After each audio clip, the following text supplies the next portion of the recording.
दोस्तों आज हम बात करने वाले हैं एलोवेरा प्लांट के बारे में। ये एक एवरग्रीन प्लांट है जो कि समर के अंदर बहुत ही अच्छे से ग्रो होता है। कुछ पॉइंट्स रहते हैं जिनकी वजह से इन प्लांट्स के जो लीव्स हैं वो गलने सड़ने लगते हैं, या फिर लीव्स के टिप जैसे आप इस प्लांट में देख सकते हैं वो ब्राउन से हो जाते हैं। एलोवेरा प्लांट की फुल केयर के साथ साथ हम इन सभी पॉइंट्स को भी कवर करेंगे ताकि एलोवेरा प्लांट पूरी गर्मी भर एवरग्रीन रहे, अच्छे से ग्रो होते रहें। कई बार ठंड के अंदर भी इन प्लांट्स के जो लीव्स हैं वो येलो से हो जाते हैं, बिल्कुल लाइट डल से कलर के हो जाएंगे, ग्रीन कलर आपको बिल्कुल भी नज़र नहीं आता। तो ऐसा होता है क्योंकि विंटर में बिल्कुल ही ग्रो नहीं कर पाते, क्योंकि समर इनका ग्रोइंग टाइम रहता है। गर्मियों में आप एलोवेरा प्लांट को बहुत तेज़ धूप जो डायरेक्ट सनलाइट से बचा के रखना है, ख़ास करके जुलाई अगस्त के टाइम।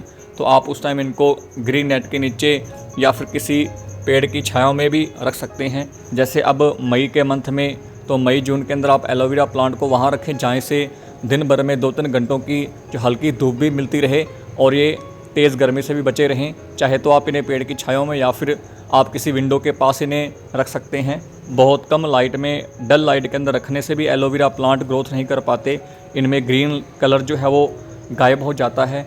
इसके बाद दोस्तों अगर हम बात करें रिमूवल की, जैसे जो ऊपर वाले टिप हैं इन लीव्स के वो ब्राउन हो चुके हैं, तो आप वहाँ से भी इन्हें कट कर सकते हैं ताकि थोड़ा इनका जो लुक है वो अच्छा हो सके।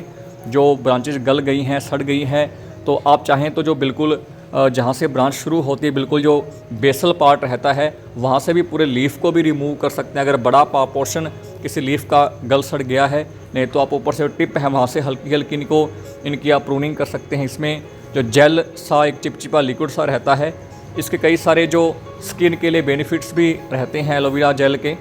और आपने इनकी जो सॉइल का भी खास ध्यान रखना है।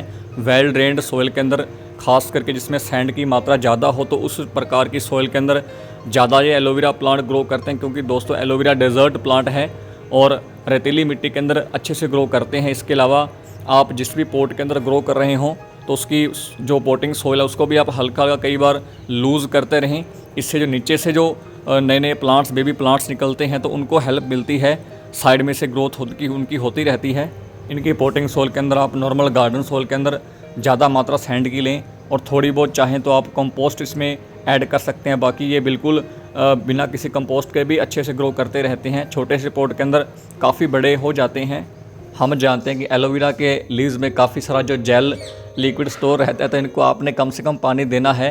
पानी देने से पहले आपने चेक करना है कि इनकी ऊपर वाली सॉइल ड्राई है नहीं। जैसे आज अगर इसकी टॉप सॉइल ड्राई होती है तो आप नेक्स्ट डे ही एलोवेरा प्लांट को पानी दें। तो इस तरीके से आप कभी ओवर वाटरिंग भी नहीं कर पाएंगे और एलोवेरा जेल को जो सफिशिएंट वाटर है, मॉइस्चर, वो भी मिलता रहेगा। क्योंकि एलोवेरा प्लांट पानी के प्रति काफ़ी ज़्यादा सेंसिटिव रहते हैं। हल्का सा पानी ज़्यादा मिलते ही, ओवर वाटरिंग होते ही इनके जो लीफ हैं जो नीचे से शुरू होते हैं तो उनमें जो सड़न शुरू हो जाती हैं, वो गलने सड़ने शुरू हो जाते हैं। इनको आप जिस भी पॉट के अंदर ग्रो करें तो कोशिश करें कि वो पॉट सीमेंट का या मिट्टी का बना हो। और अगर आप किसी प्लास्टिक बोतल या फिर प्लास्टिक के पॉट में इन्हें ग्रो कर रहे हैं तो अच्छे से जो ड्रेनेज होल को भी आप पॉट के नीचे वाले पोर्शन में बना लें, ताकि जो हल्का सा भी ज़्यादा पानी अगर इनको मिले तो वेल ड्रेन सॉइल में से वो पॉट से बाहर वो एक्स्ट्रा वाटर आ जाए। आप देख सकते हैं मैंने भी जो नीचे हैं वो बड़े बड़े होल्स, ड्रेनेज होल्स कर रखे हैं। अगर दोस्तों हम बात करेंगे प्रोपगेशन की, तो इन प्लांट्स के साइड में से ही अपने आप ही जो बेबी एलोवेरा प्लांट्स वो निकलते रहते हैं, इनकी रूट्स में से नई ग्रोथ आती रहती है। तो आप उनको भी टाइम आने पर रिमूव करके नए पॉट में लगा के आप नया एलोवेरा प्लांट पा सकते हैं और काफ़ी आसानी से आप इन्हें एक सिंगल लीफ से भी कटिंग के थ्रू भी ग्रो कर सकते हैं। तो इस प्रकार दोस्तों हमने एलोवेरा प्लांट के बारे में जाना।